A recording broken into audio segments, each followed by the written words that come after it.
Assalamualaikum warahmatullahi wabarakatuh. Saya Tiara Mustika Ulansari dengan NIM 2111290010 dari kelas 2A akan menjelaskan tentang klasifikasi bunyi bahasa dalam mata kuliah fonologi.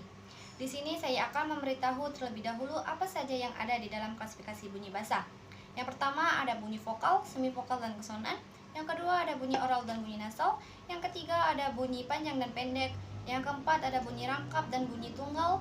Yang kelima ada bunyi engresif dan ingresif. Dan yang terakhir ada bunyi geminat dan bunyi homorgan. Baik, yang pertama saya akan menjelaskan bunyi vokal, semivokal dan konsonan. Bunyi vokal, bunyi yang terjadi apabila ada hambatan atau proses artikulasi pada alat bicara. Bunyi konsonan terjadi apabila dibentuk dengan menghambat arus udara pada sebagian alat bicara, jadi ada artikulasinya.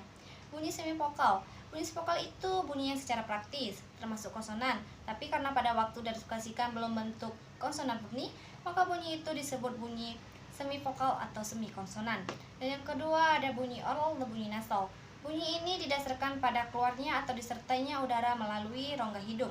Misalnya, apabila langi-langi lunak beserta ujung anak tekak menaik menutupi rongga hidung sehingga udara hanya melalui rongga mulut saja, maka bunyi yang dihasilkan adalah bunyi oral.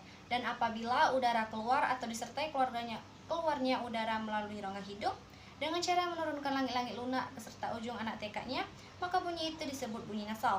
Yang ketiga, bunyi panjang dan bunyi pendek. Bunyi ini didasarkan pada lamanya bunyi itu diucapkan atau lamanya bunyi itu diartikulasikan. Yang keempat, bunyi tunggal dan bunyi rangkap.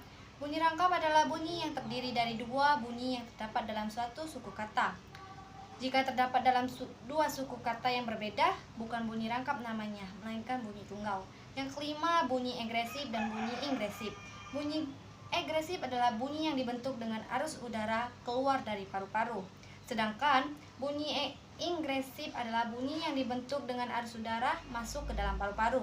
Jadi egresif itu keluar dan ingresif itu masuk. Dan yang terakhir bunyi geminat dan bunyi homorgan. Bunyi geminat itu rentetan artikulasi yang sama, sehingga dalam pengucapannya menimbulkan ucapan bunyi yang sangat panjang. Bunyi homorgan.